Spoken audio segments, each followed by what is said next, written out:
We have divided this audio practice in two parts. This first audio gives you an overview of how the guided meditation works, and the second audio contains the guided meditation by itself. So this guided meditation has been created and delivered by the DHRIM Foundation through some workshops, especially made for people with cancer in 2015 to about 40 people with diverse types of cancer diseases. We wanted to help them mitigate the symptoms, and in most of the cases, these people managed to heal the physical body with very good results in a few weeks, but they had to do a lot of intense and constant practice. Even those people who were with terminal cancer, that according to the doctor had only a couple of months of life left, they also healed after 3 months of work. We could see that they were having a normal life for which the doctors didn't understand what was happening. So this guided meditation is very effective, but also needs to be combined with other activities to increase the effectiveness of the healing process. It is not just that this guided meditation will help people heal. It's a combination of several things that helps people control the cancer and starts dissolving it. We are talking about traditional medicine. For example, we learned that drinking alkaline water or taking every morning a cup of water with bicarbonate and lemon helps maintain the body more alkaline. Cancer cells cannot live in alkaline environments. So here you have to be careful because if you have a high pressure, it may increase when taking bicarbonate. So always better to consult the doctor about this. In La Paz City in Bolivia, it is available these 20 little bottles of alkaline water, especially made for those people who had cancer. But nowadays, after so many years, many people that are not sick, they consume it. It is very good and is proven to be very healthy. So also eating healthier is very important. Eliminating or decreasing as much as possible sugar that is toxic, meats of all kinds, red meat, chicken, pork, fish, etc. All these meats produce acidity in the blood. So we want to keep it alkaline, so it's not good. The same happens with dairy products like milk, yogurt, butter, cheese. So eating healthier means eating natural fruits and vegetables, not canned food, not processed foods, because this contains chemicals and heavy metals that toxify the body. So eating healthier means eating like quinoa, lentils, beans, avena, soy, products that contain a good amount of proteins. There are some places where people with cancer goes for 10 days to heal in Cochabamba and Santa Cruz cities in Bolivia. And what they do is to focus on detoxifying the body and learning to eat healthier by changing their diet to almost a vegan diet. This by itself provides very good results, and many people heal from cancer just doing this. It seems incredible, but there are many scientific studies that you can read about this if you are interested. It is a fact that we can heal really fast by controlling what we eat and how we eat it. So also, we always recommend to people with cancer to do the meditation together with their family members, because there you can build a collective unconscious energy at the family level or the level of the people who are living in the house where you are, and start influencing each other to change their electromagnetic field. First, we have to understand that all of us have an electromagnetic field, similar to the one that our planet Earth has. It has a positive and negative poles. One of our energy vortexes is about 30 centimeters or about 1 foot distance on top of our head, and another energy vortex below our feet, around 30 centimeters, just below our feet. Dr. Konstantin Korotkov from Russia is a scientist. He discovered that sick people have a distorted electromagnetic frequency, especially at the level of the organs that are more affected. So when we are meditating, we are consciously altering this electromagnetic field, seeking to harmonize it. There are different ways to do it. Here we are going to work with the activation of an energy vortex that is at the chest level. In 2004, at the Institute of the Heart Math in USA, Dr. Rollin McCarthy discovered that the magnetic field of the heart is up to 5,000 times stronger than the brain. Therefore, when we have intentions originated at the level of the heart, of the chest area, become very intense and powerful compared to a simple way of thinking. In other words, to heal the cancer, we need to engage this energy field with the healing intention process. In 2012, at the same institute, the Institute of Heart Math in USA, it was discovered that the sick person, besides presenting a distorted body frequency, presented an irregular blood pressure rate, an irregular heart rate, and an irregular breathing pattern. In other words, by consciously achieving a psychophysiological coherence, the physical body starts to regenerate or produce health at the cellular level. Now, how are we supposed to do this? Through breathing techniques and meditation. So now we understand a lot better how the meditation helps our body to recover and produce health. We have to understand that people with cancer, and actually any person that is sick, has in motion an electromagnetic field that is producing sickness by itself. Then when this person consciously alters the electromagnetic field towards a harmonious or coherent state, automatically produces health, which over time will heal faster or slower depending on the specific conditions of every person. Another factor that is very important to heal from cancer is the emotional state. After many more experiments and research during the past 20 years about the modulation of the DNA conformation by heart-focused intentions, Dr. McCarthy discovered that in presence of gratitude, appreciation, love, compassion, the DNA structures are more expanded and a natural healing process occurs. So this is very important. So we had to engage our intentions with our emotional state. Another important scientific discovery is the fact that we are multidimensional beings, and we have an interdimensional portal at the chest area, called by the scientists the singularity point, where they have detected quantum energy coming to our third dimensional body. This energy vortex is not what in India is called the heart chakra. This is something different. Also, it has been discovered that there is some form of intelligence and the energy is benevolent and not neutral as it was thought at the beginning. This benevolent energy permeates the body at the cellular level, causing a healing effect.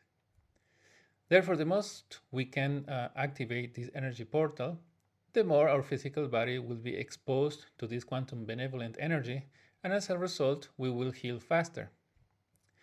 This interdimensional portal is also called the spiritual heart, because it is at the chest level where the heart is, not the heart chakra, which is a vortex of energy interconnected with the central nervous system.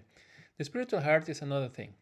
It is also called spiritual because when we meditate and follow a more active spiritual path, this interdimensional vortex activates a lot more. There are different positive or favorable conditions that occur as a result of activating more the spiritual heart. For now, we just concentrate on the fact that it helps us to create health in our body. Over the past years, among all of the people we got to know with cancer, we had two very serious conditions. Terminal cases. A man in his mid-50s, he was diagnosed with chronic leukemia in Houston, in Texas, and a young boy, 21 years old, diagnosed with liver cancer, but also was spreading in the surrounding organ as well. And that was in Buenos Aires, in Argentina. In both cases, the doctors gave up after doing the chemotherapy, saying that had no more than 2 months before dying. That it was better for them, in both cases, to go home and die there close to their family members. Okay, so in these two cases, both were totally weak, one with an oxygen tube losing consciousness every couple of minutes for a few seconds, and the other so weak that couldn't even lift his arm.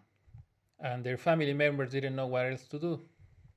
So the first thing we did is, in both cases, was to stop giving any kind of medication.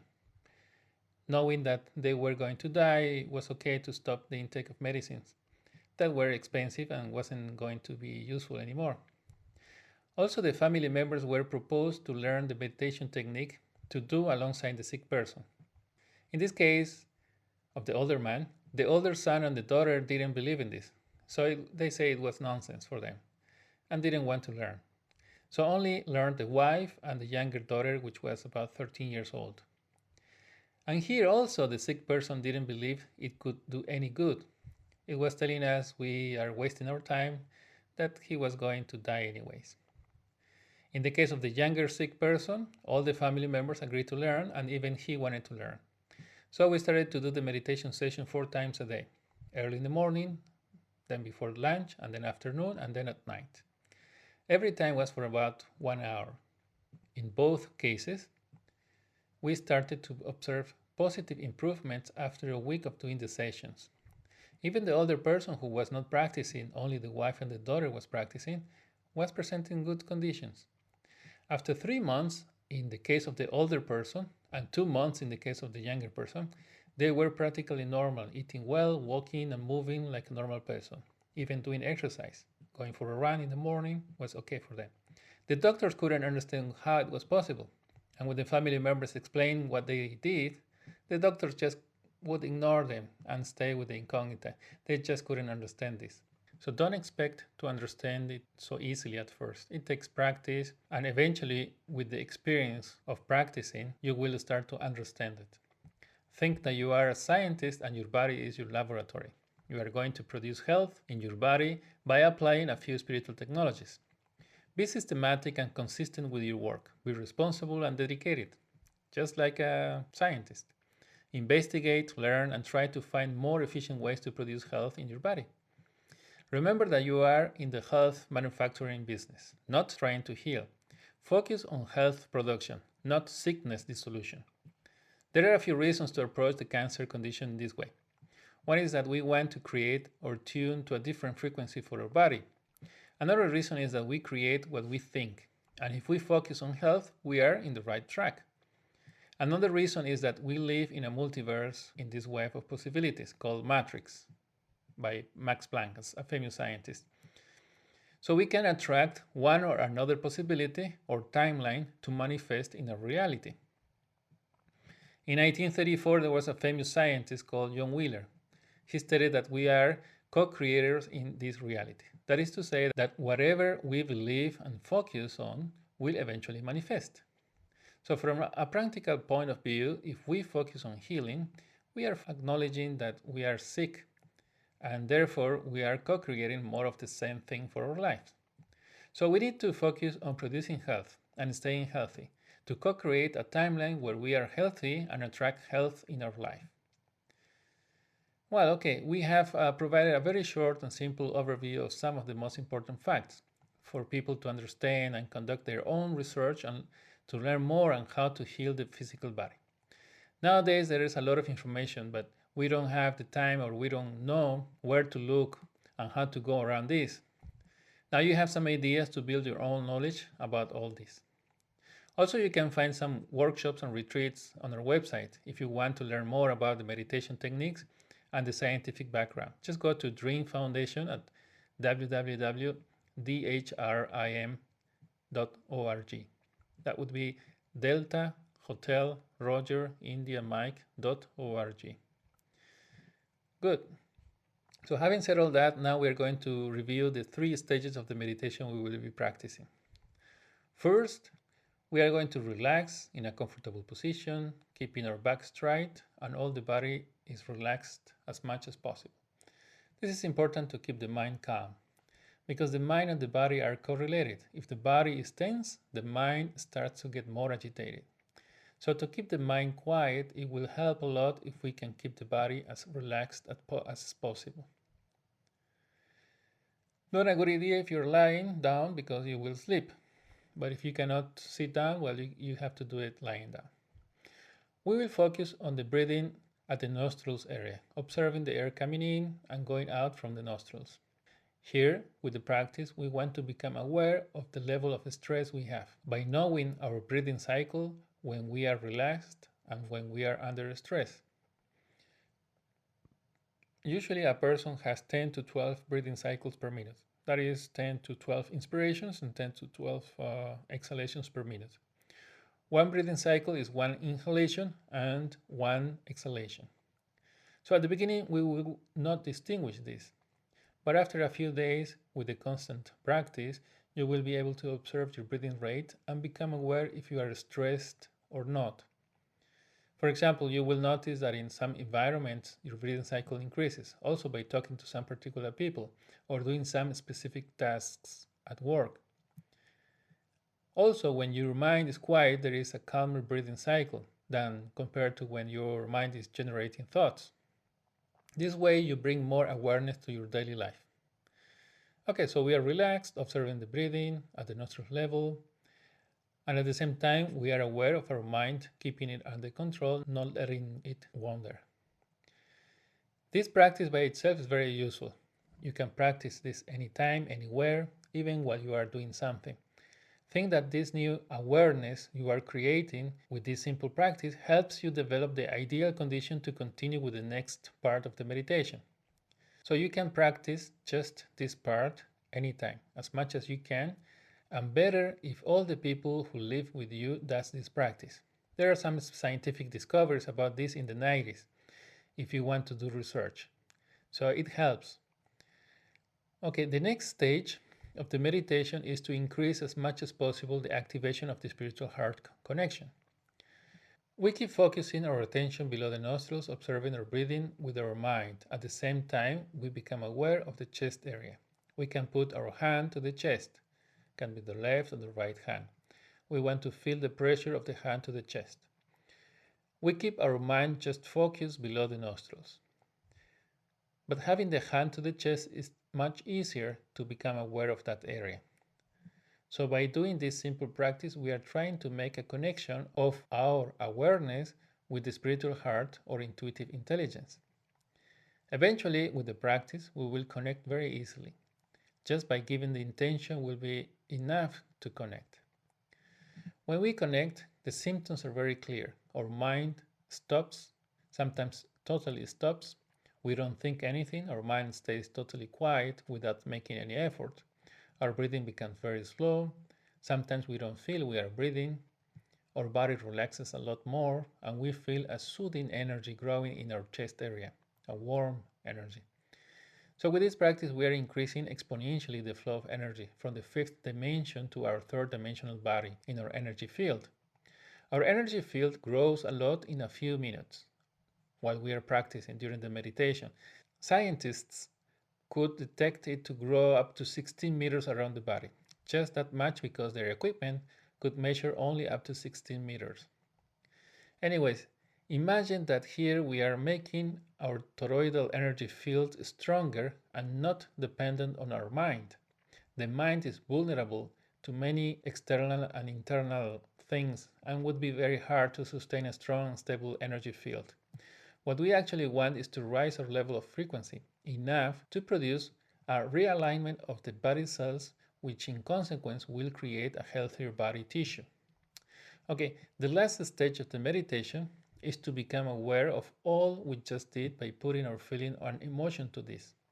We create the feeling of love, gratitude, and thank for this gift. We are thanking for the fact that we are perfect, we are divine, we are actually the light spreading all around us. Here we are co-creating a different timeline where we are attracting the reality where we are perfect, we are pure health. Okay, so this is the meditation session explained, very easy. There is a lot of information and topics to talk and learn about this that you can research on your own. The information is available on the internet. Also, you can take one of our retreats or workshops and learn a lot more. So we offer retreats and workshops physically and online, wherever there is a group of people willing to organize the event. So to know more, you can write us or visit our website at DHRIM.org. That would be Delta Hotel Roger India Mike.org.